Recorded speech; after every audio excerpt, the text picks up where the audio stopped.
¿Cómo están? ¿Cómo va todo?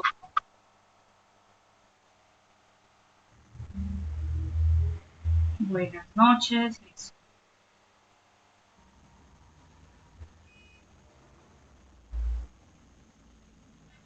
Listo, muchachos, daremos inicio a la tutoría.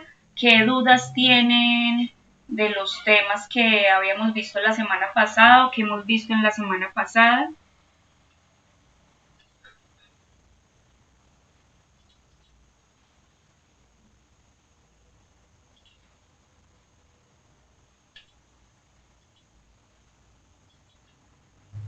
Andrea, buenas noches. Bueno, abandonó. Ya Ernestico vuelve otra vez. Yadir, buenas noches. Diana, también buenas noches. A todos muy buenas noches. Vuelvo y les pregunto qué dudas tienen con respecto a los temas que hemos visto hasta ahora. Recuerden muy bien que lo que habíamos visto la semana pasada fue eh, propiedad, planta y equipo, definiciones, medición inicial y medición posterior del mismo, ¿sí? En la medición inicial, recordemos que la medición inicial y propiedad, planta y equipo era la compra menos un descuento. A ese descuento me generaba un subtotal. A ese subtotal le sumaba los impuestos no recuperables, el transporte, le sumábamos también el arancel o los otros costos directamente atribuibles, ¿sí? Ese era para el costo de adquisición del activo de la propiedad, planta y equipo. También vimos en la medición posterior que para yo determinar una medición posterior primero tenía que hallar un importe depreciable y que ese importe depreciable era la diferencia entre el activo o la compra del activo menos un valor residual que se estipulaba por la empresa. Recordemos que si el ejercicio o la empresa toma la decisión de hacer el importe depreciable, pues se aplica. Si no lo tiene, pues entonces no lo aplicaríamos en este caso. Eso nos generaba un importe depreciable y ese importe depreciable, explicándoles pues que el método de depreciación más común que se usa es el de línea recta, que es el valor o el importe depreciable dividido la vida útil. Eh, Era la vida útil. ¿Qué más? Que ya determinábamos la depreciación del activo, ¿qué hacíamos? Cogíamos el valor del activo o el valor en libros del activo o el costo de adquisición del activo,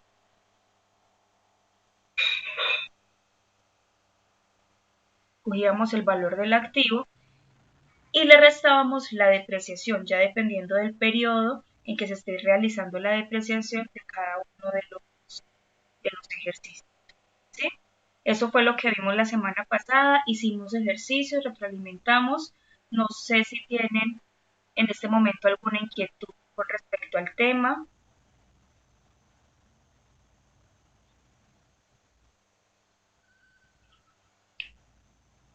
si tienen alguna duda, alguna inquietud. Steven quiere compartir algo.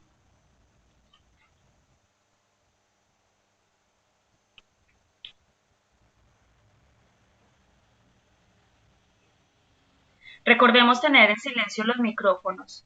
No sé si tienen alguna duda, alguna inquietud con el taller que ya está en plataforma. El examen también ya está en plataforma. Les pido amablemente que lean muy bien las preguntas, ¿sí?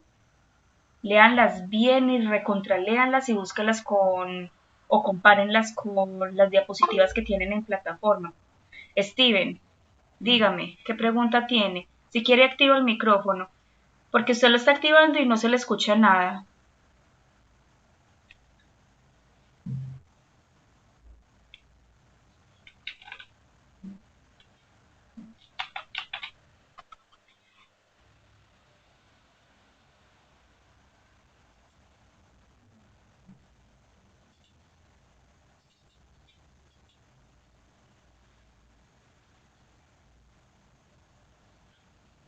Acá lo voy a leer, Steven.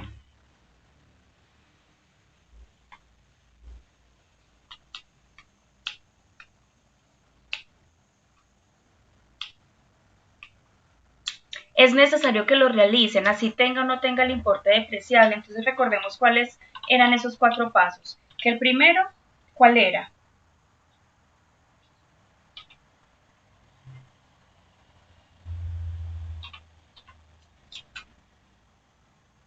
Ay, qué pena, Luz. Lo siento. Exacto. Entonces el primero era determinar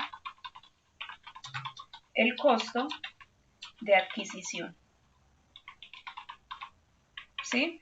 El segundo paso, ¿cuál era? Determinar qué.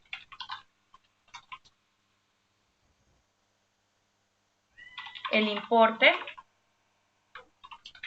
depreciable. Y que en este importe depreciable teníamos que determinar qué. Teníamos que determinar si tenía, exacto, si tenía, si tiene o no el valor residual. Que el tercer paso, ¿cuál es? Entonces, coger el valor depreciable y en este caso, como lo estamos haciendo por línea recta, dividirlo entre la vida útil. Y el cuarto paso es determinar el nuevo valor en libros o como dice Luz, el valor o la medición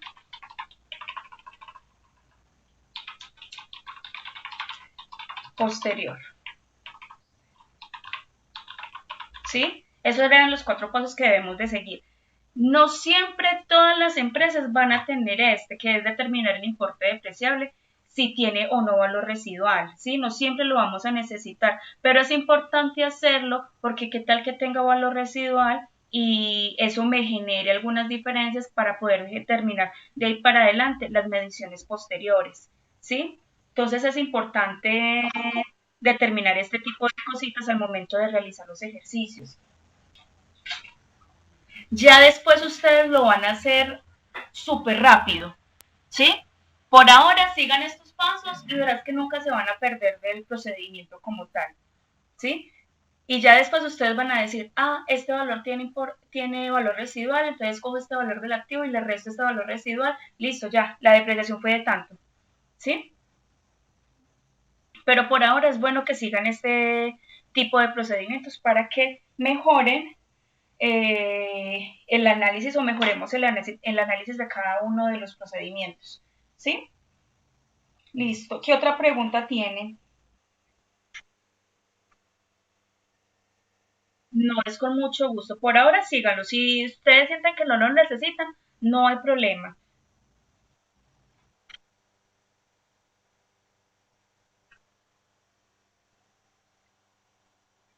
Claro que sí, como les queden más fácil, como les queden trabajar más fácil para ustedes, ¿sí? Si ustedes trabajan mejor así, pues trabajen mejor así. Si ustedes aprendieron, por ejemplo, Laura Arango para hacer un balance de prueba, trabaja mejor con cuentas T. Para otros es mejor trabajar con cuentas diario, ¿sí? Entonces ya como quieran trabajar, para mí está bien, desde que lleguemos al mismo resultado, ¿vale? Listo. ¿Qué otra dudita tiene?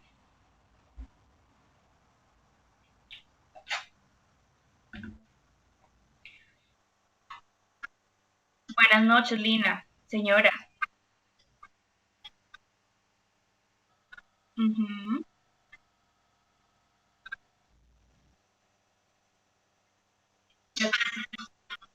Bueno, le hago la siguiente pregunta y qué pena responderle con otra pregunta. ¿Será que la adecuación del local es necesario para que el activo esté en su pleno funcionamiento? Lina,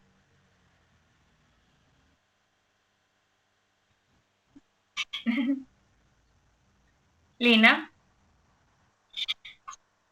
listo. Entonces, miren muy bien. Si yo lo necesito para que el activo esté disponible para su uso o para su venta, yo lo debo de sumar como costo de adquisición. Siempre tengan en cuenta ese concepto. Si no lo necesito, es decir, si yo puedo instalar el equipo sin necesidad de la adecuación, pues no lo sume. En este caso, la adecuación se necesita para que el activo esté en su funcionamiento, es decir, que se debe de sumar como costo de adquisición. Es con mucho gusto. ¿Qué otra dudita tiene? ¿O vamos bien hasta acá?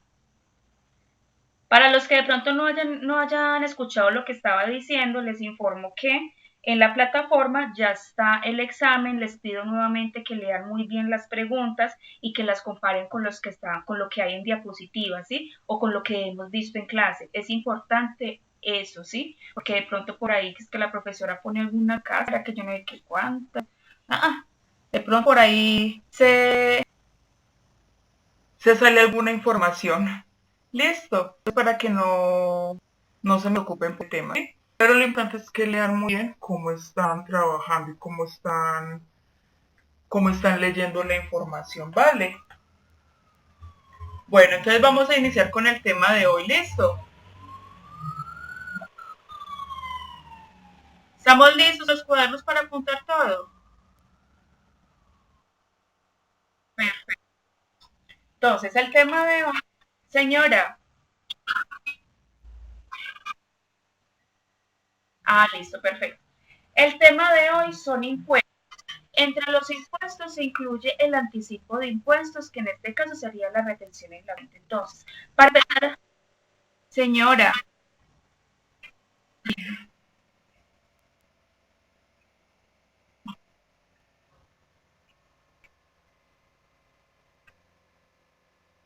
no, señora, no se los voy a incluir, simplemente era para que tuviéramos conocimiento de él y muchas gracias por acordarme. El párrafo 35A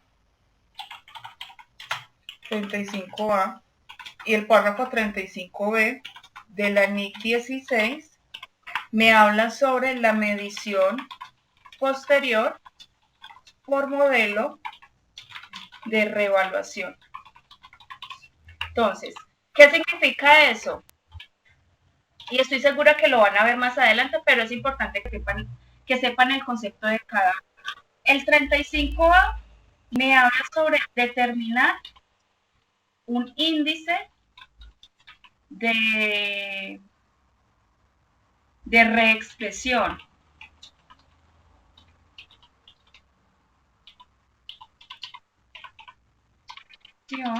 del activo. Es decir, si yo, por ejemplo, tengo un activo que me costó 30 millones de pesos y lo voy a reevaluar de acuerdo a este tipo de o a este concepto de reexpresión, ¿yo qué debo de hacer? Debo de coger el valor presente o el valor razonable de este activo, de este nuevo activo, y determinarle un nuevo valor correspondiente dependiendo pues de la actividad. Ejemplo, 30 millones. Esto lo compré el 1 de enero del 2019. Pongamos 2018, ¿sí?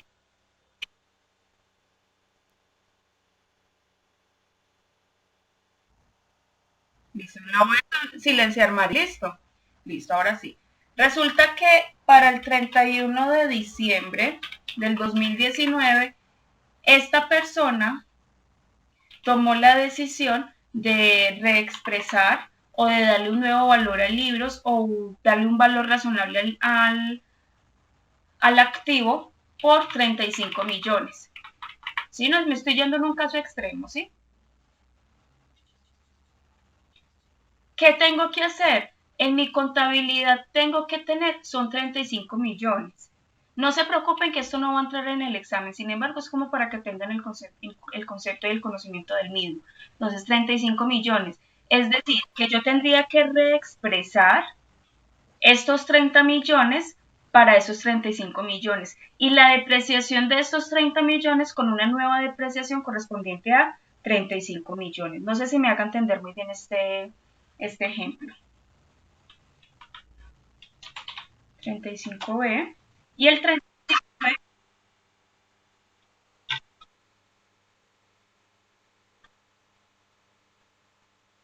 exacto, exacto, ya se trabajaría de ahí para adelante con ese último valor que serían los 35 millones, generando pues una nueva reexpresión, ¿sí?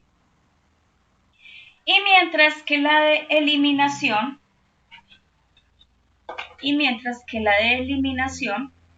pues el nombre lo dice,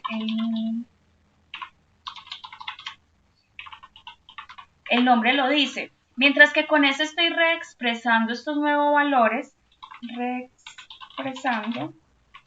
Con la eliminación, como lo dice el nombre, elimino. Entonces me llevo este otra vez para acá.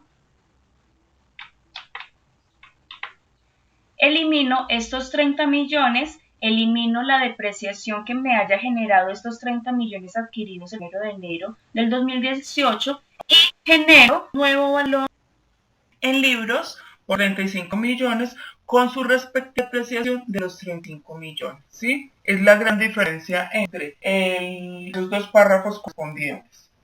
Acá reexpreso, mientras que acá los elimino.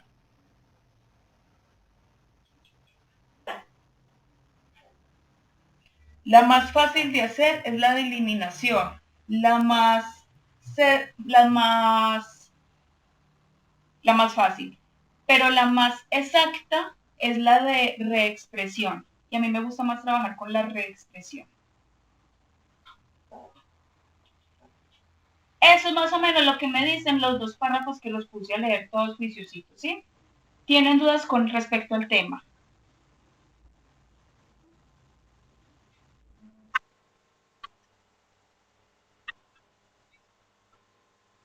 Vale, listo, no hay problema.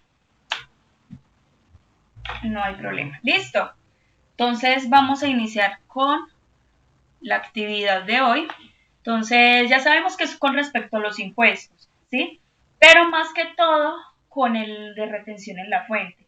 Entonces, para entender un poquitico para qué quiero llegar a eso, necesitamos saber qué es contribuyente. Entonces me dice, el ámbito de la obligación fiscal o el pago de un impuesto. El contribuyente es una persona física, entonces llamemos lo que es una persona natural o una persona jurídica que estén físicamente constituidos o que existan físicamente, que soportan una carga del impuesto. Entonces, el impuesto, recordemos que tenemos el impuesto de renta, el impuesto al consumo, el impuesto de IVA, ¿sí? Que son impuestos como tal otorgados o decretados o sancionados por el gobierno correspondiente en cada año, ¿sí?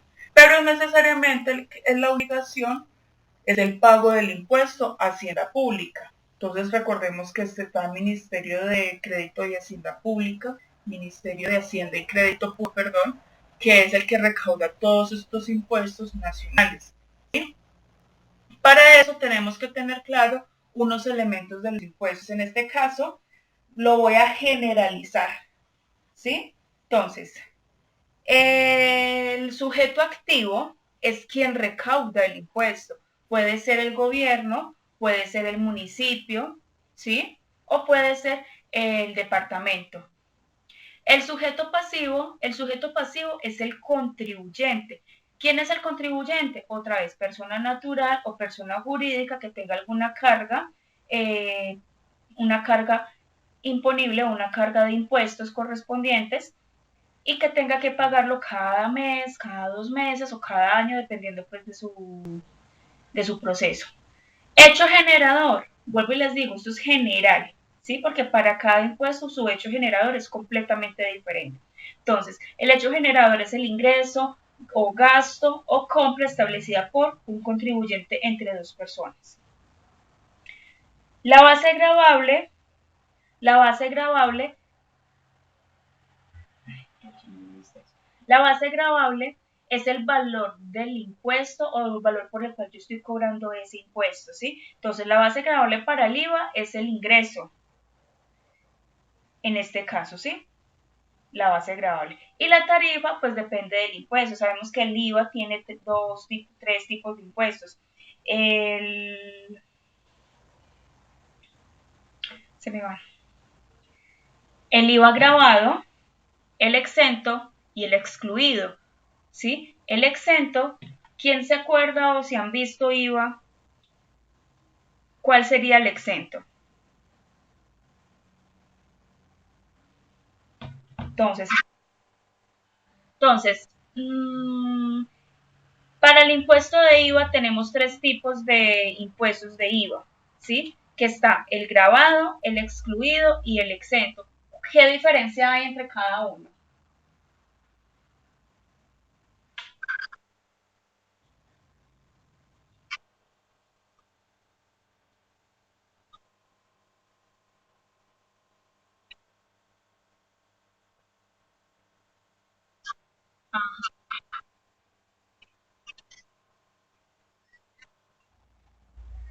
Excelente. Entonces, a mí se me dividen en tres IVAs, ¿sí? Entonces acá le voy a poner que pase.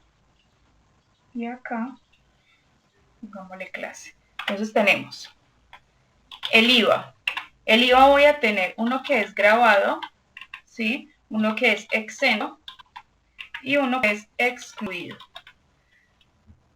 Y para que lo aprendamos desde ya. El grabado, pues el que es, el nombre lo dice, está grabado, que es el 19% o el 5%, dependiendo pues de cada uno de los artículos desde el 420, artículo 420 del Estatuto Tributario, ¿sí? El exento, entonces estos artículos los voy a poner más o menos por acá, para que sepan desde dónde buscarlo. El exento son los que están grabados a tarifa 0%, ¿sí? Y los excluidos son los que no están grabados, es decir, que no tienen ninguna tarifa. Esa es la gran diferencia entre el impuesto de IVA, impuesto al valor agregado, grabado, al exento y el excluido. Es como la gran diferencia entre los tres impuestos que tenemos acá. Recuerden que lo pueden leer desde el artículo 420 del Estatuto Tributario, ¿sí? Entonces esas son las tarifas. Entonces, como les decía, depende del impuesto. En este caso, miren que el IVA tiene tres tipos de tarifas. Unas que están cuatro tipos, una del 19, una del 5, una del 0 y unas que no tienen IVA, ¿sí? Entonces, por eso les pongo depende. Ahora, vamos a seguir. ¿Hasta acá tienen alguna duda? Si voy muy rápido, porfa me dicen, ¿sí? Este, bueno, bueno,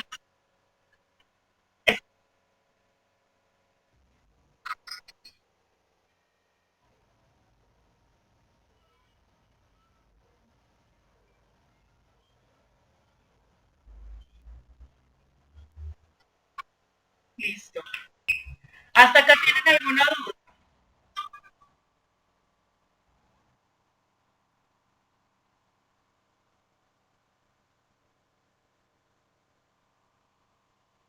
Listo, vamos a continuar.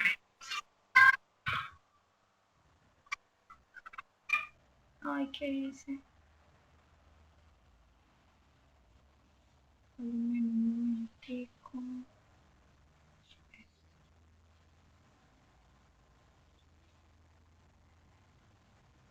Listo ya.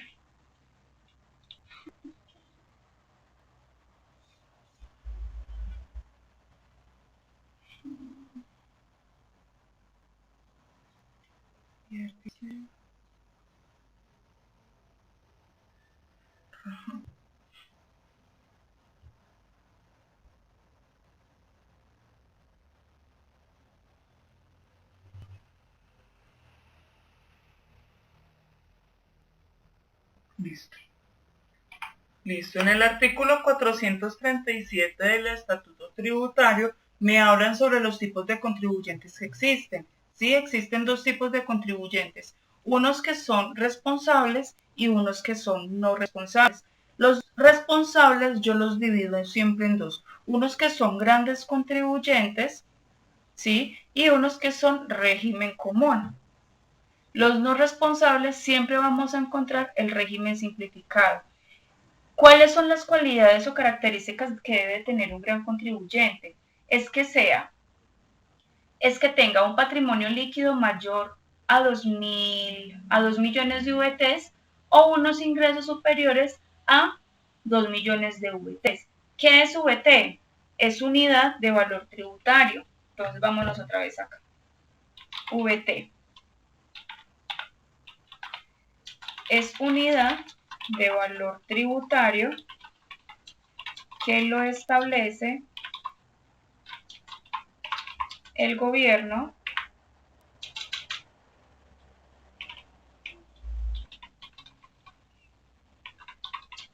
mediante una resolución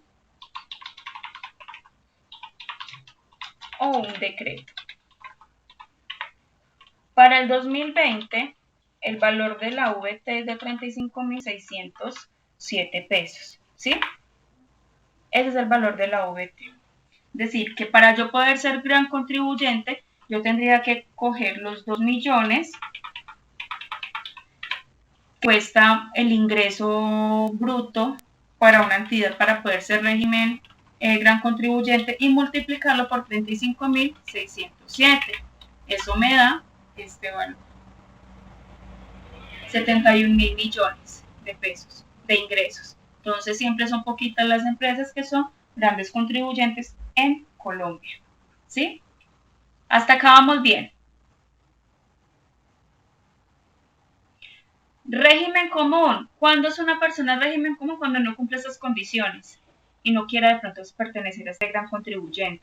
Y el régimen simplificado, entonces acá me voy a ir acá al artículo 437, párrafo 3 del Estatuto Tributario. Entonces, el artículo 37, párrafo 3, me dice,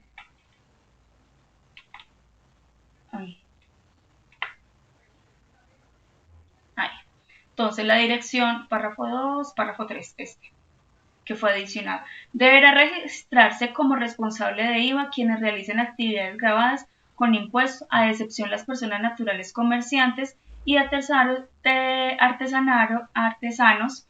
que sean minoristas o detallistas. ¿Sí? Entonces deben de cumplir estas condiciones. La primera condición es que en el año anterior no haya obtenido unos ingresos brutos superiores a 3.500 VTs. Que no tengan más de 2 establecimientos de comercio, es decir, si la persona tiene más de 2 establecimientos de comercio, estas personas deberán automáticamente pasarse a ser responsables de IVA, que no sean usuarios aduaneros, que no tengan franquicias, que no hayan celebrado contratos por venta de bienes y o prestación de servicios que sean grabados mayores a 3.500 VTs, que las consignaciones en los bancos o depósitos que se hayan generado en los bancos no sean mayores a 3.500 VTs. Esas son las condiciones que se debe de tener para que una persona régimen simplificado o no responsable pertenezcan al responsable de IVA. Sí me hice entender el ejercicio, sí me hice entender la lecturita que hicimos acá.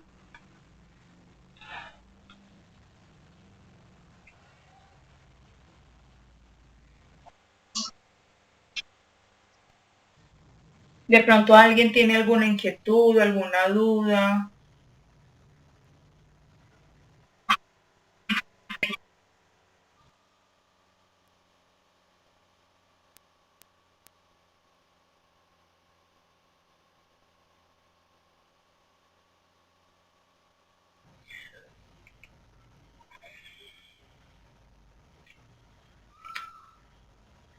Para mí es opcional, porque yo para poder ser gran contribuyente, yo debo de pasarle a la DIAN, ¿qué? Unas especificaciones. Y ellos me dicen si soy o no soy responsable. Entonces, ellos por resolución me dicen, estas empresas pueden pasar a ser gran contribuyente de acuerdo a lo establecido. Porque es que la DIAN es la que hace ese estudio si puede o no puede pasar a ser gran contribuyente.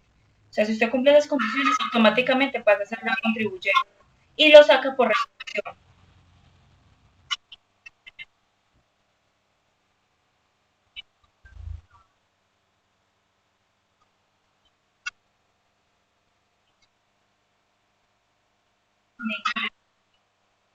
Ninguna que yo sepa. No tiene, pues, igual hay que pagar el IVA, igual hay que pagar la retención en la fuente, igual tiene que pagar los anticipos. De pronto, pues,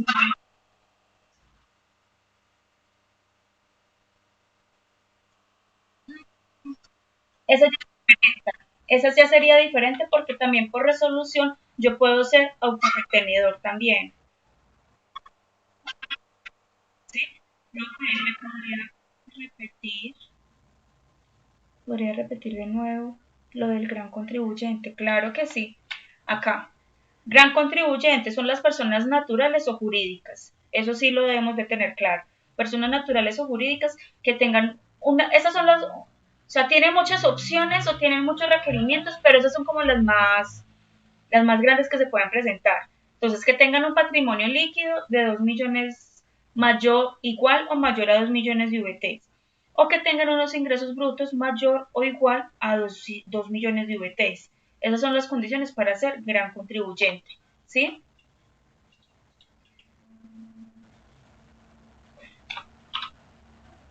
Esas son como las dos condiciones que tenemos para que la persona natural o jurídica sea gran contribuyente. Hasta acá vamos bien, ¿cierto?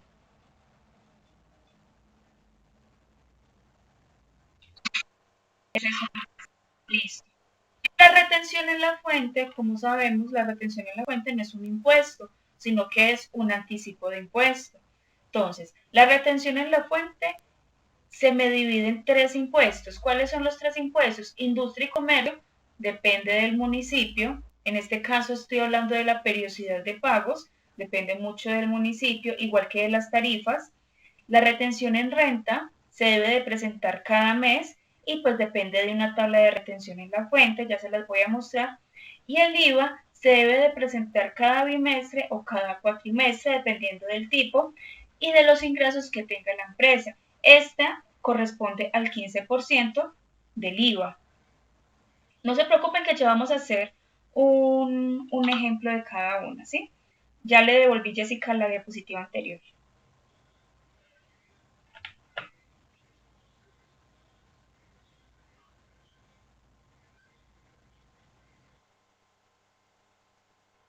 Señora,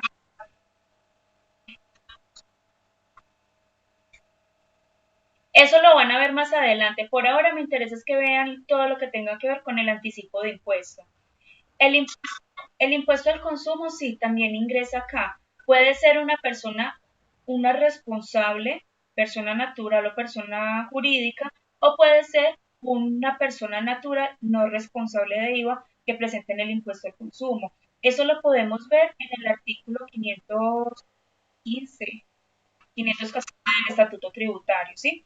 Pero eso se supone que lo ven el próximo semestre o ya cuando estén viendo administración de IVA y retención en la fuente. Van a profundizar un poquitico más en eso. Eso solamente para la contabilidad 1, que es el anticipo de retención en las retenciones en la fuente. ¿Sí? No, es con mucho gusto. Y el predial lo van a ver en impuestos territoriales. Eso depende mucho del acuerdo municipal de cada municipio. O la ordenanza de departamento. Entonces, eso no lo alcanzamos, pues es muy amplio ese tema y no lo alcanzaríamos a tomar y abarcar acá en esta clase. Hasta acá vamos bien. ¿Tienen alguna duda, alguna inquietud? Vamos bien, full. Excelentes. Bueno, como les estaba diciendo, tenemos la retención en la fuente, que es un anticipo de impuesto. Anticipo de impuesto. Bueno, acá quería decir establecido por el gobierno, ¿sí? Entonces, industria y comercio, pues corresponde al municipio, renta corresponde al gobierno e IVA corresponde al gobierno también. Ok, la retención en la fuente, no existe retención en la fuente en impuesto al consumo, ¿sí? Entonces no aplicaría en ese caso. Listo. Elementos de la retención en la fuente. Sí, señor.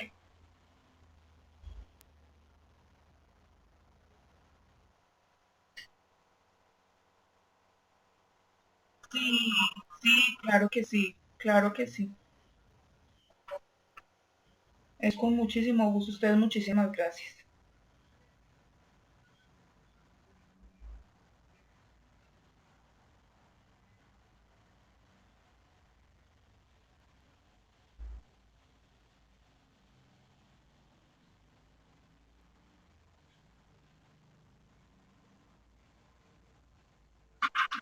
Sí.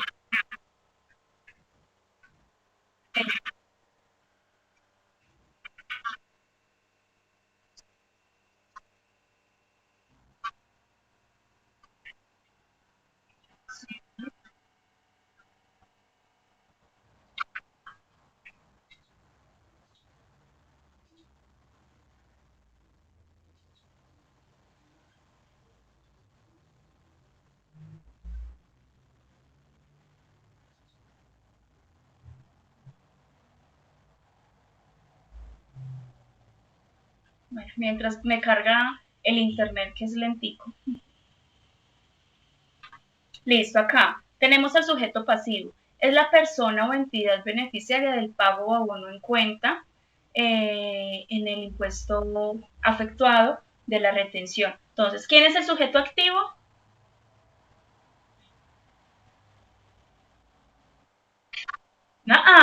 ¿Quién es el sujeto activo? El que cobra los impuestos, el que hace el recaudo de impuestos. Exacto, muy bien, ojo ahí, pregunta de examen.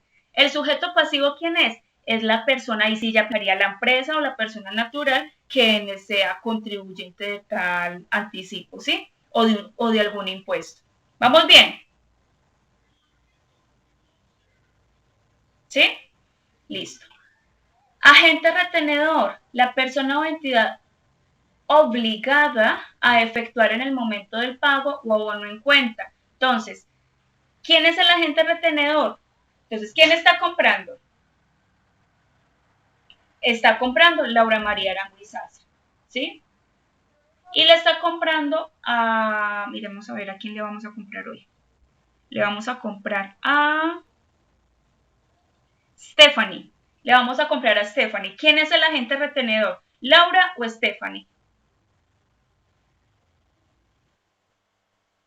Laura, porque es la que está obligada a efectuar. Yo le tengo que efectuar a Stephanie el impuesto, ¿sí? Entonces, sujeto. Perfecto, perfecto. Entonces, sujeto pasivo es la empresa o entidad beneficiaria del pago o abono en cuenta, afectada con la retención.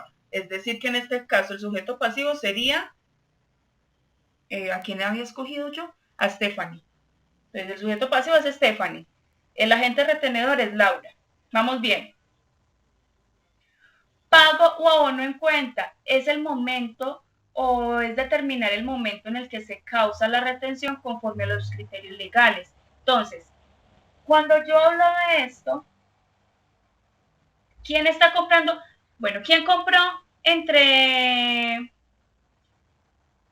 Laura fue la que compró, Stephanie fue la que realizó la compra, ¿sí? Realizó la venta, perdón, realizó la venta. Laura le compró a Stephanie 1.000.000 de pesos, ¿sí? Entonces, ¿cuál vendría siendo el pago de abono en cuenta de esta retención? Es decir, ¿cuál sería mi base? Entonces, ¿cuál sería el concepto? Perdón, ¿cuál sería el concepto? Sí, la base esa, pero ¿cuál es el concepto? Yo voy a hacer la retención en este caso. Oh, muy bien. Ese sería mi pago o abono en cuenta. La base de retención de ese millón que yo le compré a Stephanie, ¿cuál sería?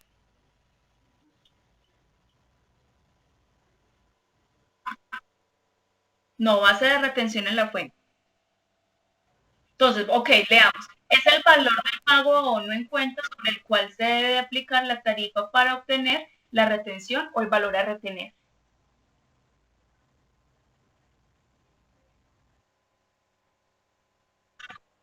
¿Cómo?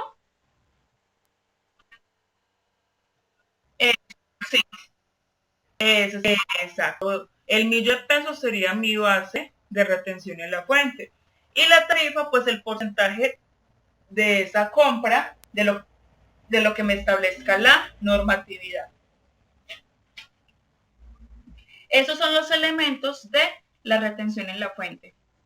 ¿Listo? Vamos bien hasta acá. Tranquila, las dejo las veces que quieran.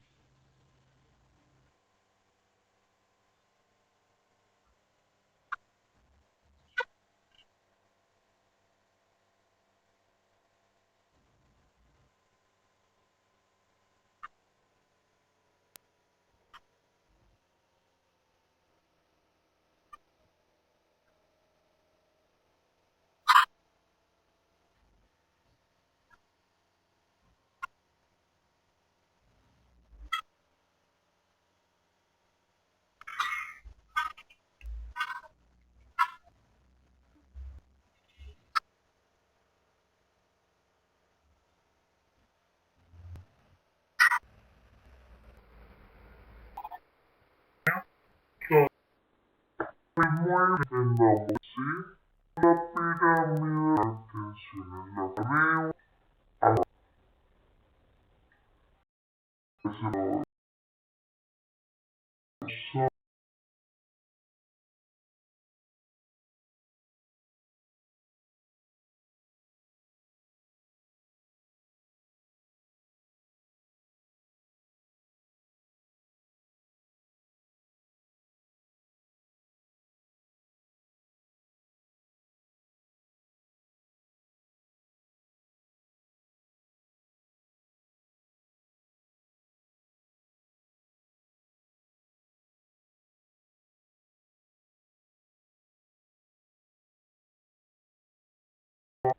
sí,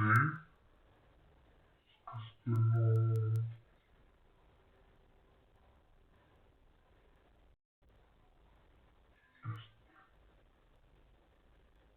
entonces,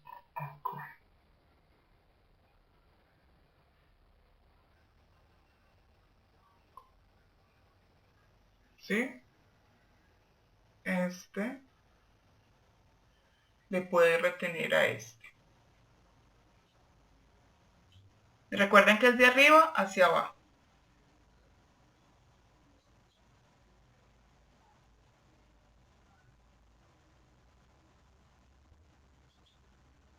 Gran contribuyente le puede retener a este régimen común responsable de IVA. ¿Sí? Esto es en renta. Estamos hablando en renta. Y régimen común le puede retener al gran contribuyente con respecto a la retención en la fuente. Si ve que acá me explica como que todos con todos puede. Se los voy a mejorar acá para que quede más clarito. ¿Sí lo entienden así?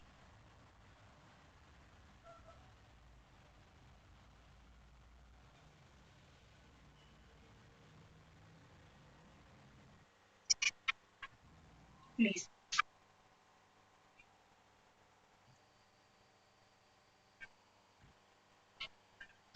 Ajá, le puede retener. Ese es el único que no puede porque no tiene ninguna responsabilidad. Perfecto, muy bien, Erika.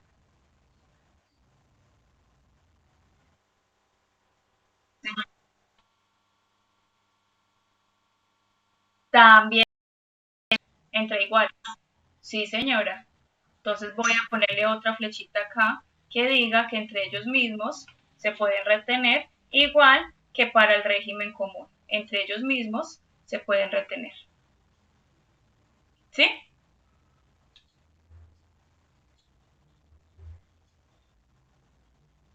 Bien hasta acá. ¿Tienen alguna duda?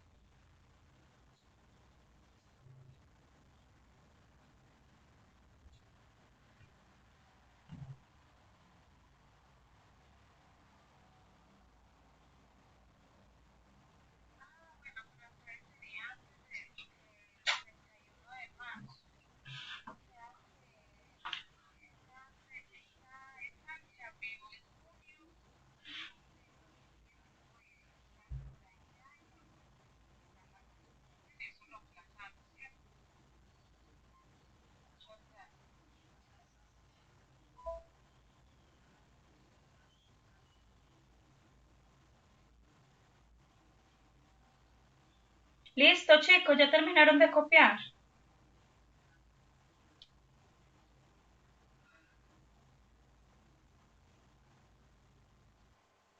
Tranquilos.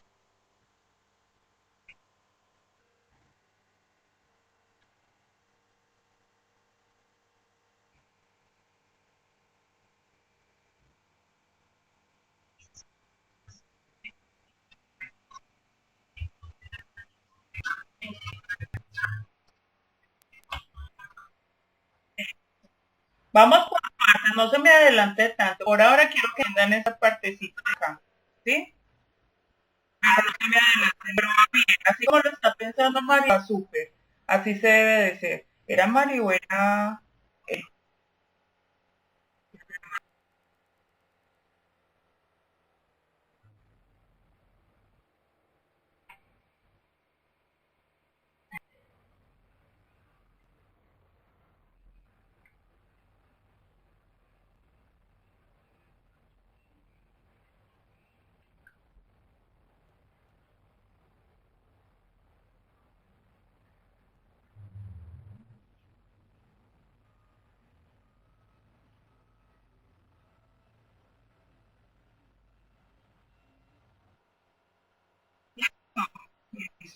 chiquitos.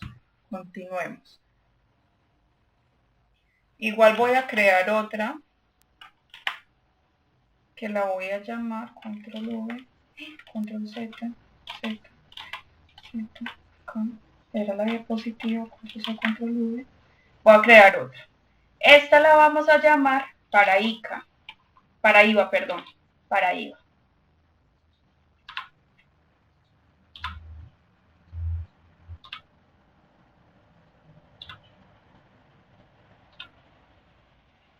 Esta de IVA sí o sí va de arriba para abajo, ¿sí? Sí o sí va de arriba para abajo, es decir, que el único que practica el rete IVA en este caso sería el gran contribuyente, le practica al régimen común o al responsable, ¿sí? Gran contribuyente le practica al régimen común o al responsable de IVA. Y ya, pare de contar. Porque el régimen simplificado no responsable automáticamente él no es contribuyente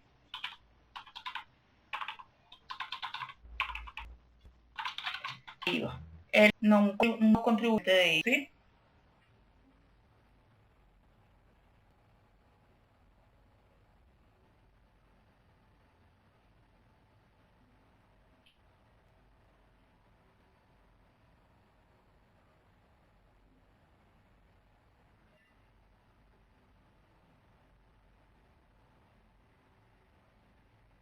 ¿Ya copiaron?